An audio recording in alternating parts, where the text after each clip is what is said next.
आइए जानते हैं महाशिवरात्रि व्रत की कथा। महाशिवरात्रि की कथा का वर्णन शिव पुराण में मिलता है। इस कथा के अनुसार पुरातन काल में एक शिकारी था जिसका नाम चंद्रभानु था। यह शिकारी एक साहूकार का कर्जदार था। कर्ज न दे पाने की स्थिति में साहूकार ने उसे एक शिव मठ में बंदी बना दिया।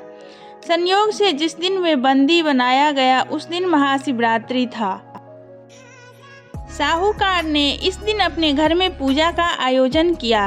पूजा के बाद कथा का पाठ किया गया। शिकारी भी पूजा और कथा में बताई गई बातों को ध्यान से सुनता।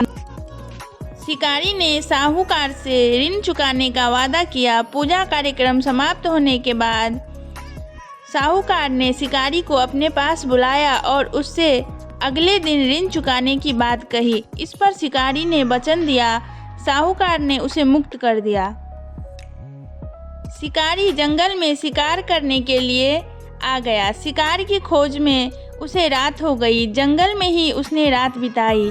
शिकारी एक तालाब के किनारे एक बेल के पेड़ पर चढ़कर रात बीतने लगा। बेलपत्र के पेड़ के नीचे एक शिवलिंग था जो बेलपत्रों से ढक चुका था। इस बात का शिकारी को कुछ भी पता नहीं था। आराम करने के लिए उसने बेलपत्र की कुछ शाखाएं तोड़ी। इस प्रक्रिया में कुछ बेलपत्र की पत्तियां शिवलिंग पर गिर पड़ी। शिकारी भूखा प्यासा उसी स्थान पर बैठा रहा। इस प्रकार से शिकारी का व्रत हो गया। तभी गर्भनी हिरनी तालाब पर पानी पीने के लिए आई।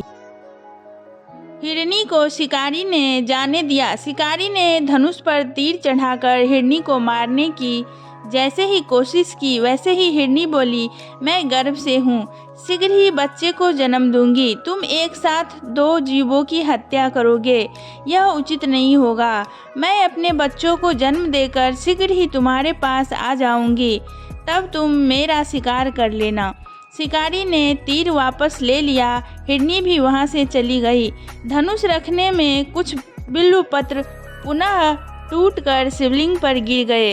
इस प्रकार उसने अनजाने में ही प्रथम प्रहर का पूजा पूर्ण हो गई। कुछ देर बाद एक और हिरनी उधर से निकली। पास आने पर शिकारी ने तुरंत ही धनुष पर तीर चढ़ाकर निशाना लगा दिया। लेकिन तभी हिरनी ने शिकारी से निवेदन किया कि मैं थोड़ी देर पहले ऋतु से निवृत्त हुई हूँ, कामातुर की विरहनी हूँ, अपने प्रिय को खोज रही हूँ। मैं अपने पति से मिलकर तुम्हारे पास आ जाऊंगी। शिकारी ने इस हिरनी को भी जाने दिया।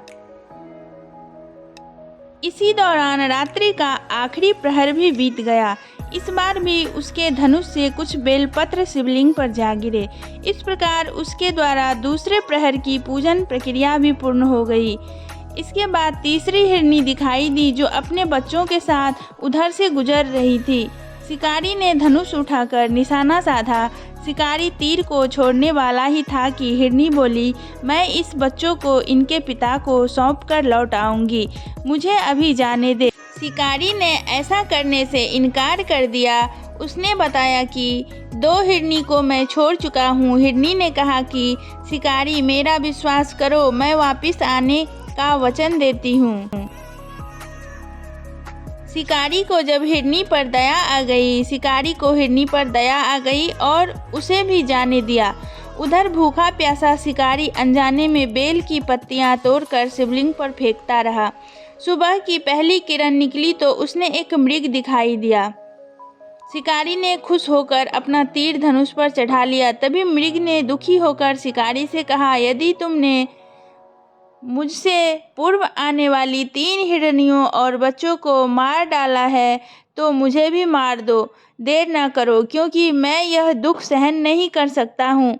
मैं उन हिरनियों का पति हूँ। यदि तुमने उन्हें जीवन दान दिया है तो मुझे भी छोड़ दो, मैं अपने परिवार से मिलकर वापस आ जाऊंगा।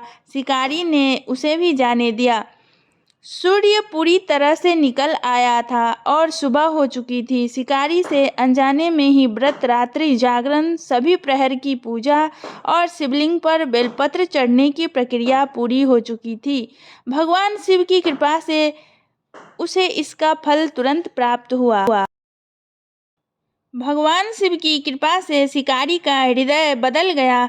शिकारी का मन निर्मल हो गया। कुछ देर बाद ही शिकारी के सामने संपूर्ण मृग परिवार मौजूद था ताकि शिकारी उनका शिकार कर सके। लेकिन शिकारी ने ऐसा नहीं किया और सभी को जाने दिया। महाशिवरात्रि के दिन शिकारी द्वारा पूजन की विधि पूर्ण करने के कारण उसे मोक्ष प्राप्त हुआ। शिकारी की मृत्यु होने पर यमदूत उसे लेने आए तो शिवगणों ने उन्हें वापस भेज दिया। शिवगण शिकारी को लेकर शिवलोक आ गए। भगवान शिव की कृपा से ही अपने इस जन्म में राजा चित्रभानु स्वयं के पिछले जन्म को याद रख पाए और महाशिवरात्रि के महत्व को जानकर उसका अगले जन्म में भी पालन कर पाए। ओम नमः शिवाय।